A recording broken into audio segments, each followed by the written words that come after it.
سوات منګوره کې د کټ گاډو مالکانو احتجاج شروع کو.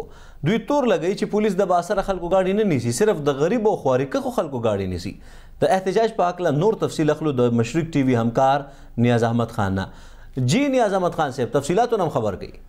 جی بالکل په سوات منګوره کې هغه خلک چې د هغوی سره ګاډي وو او دوی وایي چې دغه کټ ګاډي په تیر وختونو کې پولیسو نیولي دي او دغه چې دی نو 100 یا 40 یا 50 هر څومره ګاډي دي، خو د دوی وینا دا ده چې دوی ته انصاف نه میلاویږي، نه ورته ګاډي ورکولی کېږي، د عدالتونو چکرې لګوي او هغه خلکو باندې هغه خلکو خلاف چې دی نو کاروایي کېږي چې چا څوک تپوس نه کوي.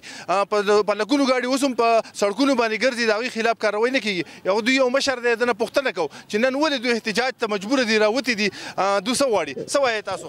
بسم الله الرحمن الرحیم. د ټول نه مخکې زه ستاسو شکریه ادا کوم چې تاسو زموږ د احتجاج له راغلی. نن دا غریب عوام چې ولاړ دی د دې سوزکي د خپل بچو له پې رزق ګټي، حکومت مزدوري نشي ورکولی، د نور څه دغه نوکري نشي ورکولی، دوی خپل بچو له ذریعه پیدا کړې ده، چا پټۍ خرڅ کړی، چا کالۍ خرڅ کړی، چا میخه خرڅ کړي، په چا اوس هم قرضه ده.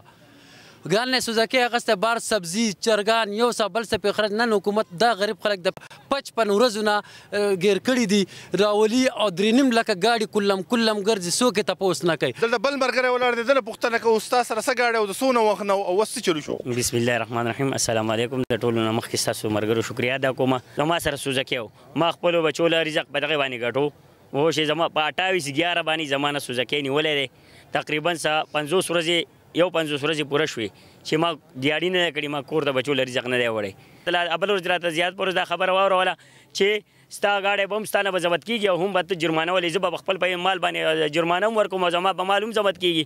ماله دې د هغې بابت کیسه عوض راکړي که نه، چې یو قانون هم یا قانون انصاف کوي، د یو سړي نه یو ځای ضبط کوي، هغه له د هغې معاهده ورکوي، محافظه ورکوي چې یاره دا ستا د عمل دغه شو، ته ځانه د دې په ځای بل ځای حواله، دا ځای موږ ته حواله کړه. قانون د دې مظاهرچیانو وینا دا ده چې په کلونو موږ دغه ګاډي ګرځولي دي، دې باندې موږ کار کړی دی 8-9 کاله چې دی نو دې کې خلکو مزدوري کړې ده او اوس ناڅاپه یو قانون راغی چې دا ګاډي بند کړئ. نو دوی وینا دا ده چې د دې سره په لکونو خلک بېروزګاره شي، دوی ته د متبادل انتظام ورکړي، نو دوی به دغه احتجاج ختم کړي. مننه نیاز احمد خان د تفصیلاتو راکولو.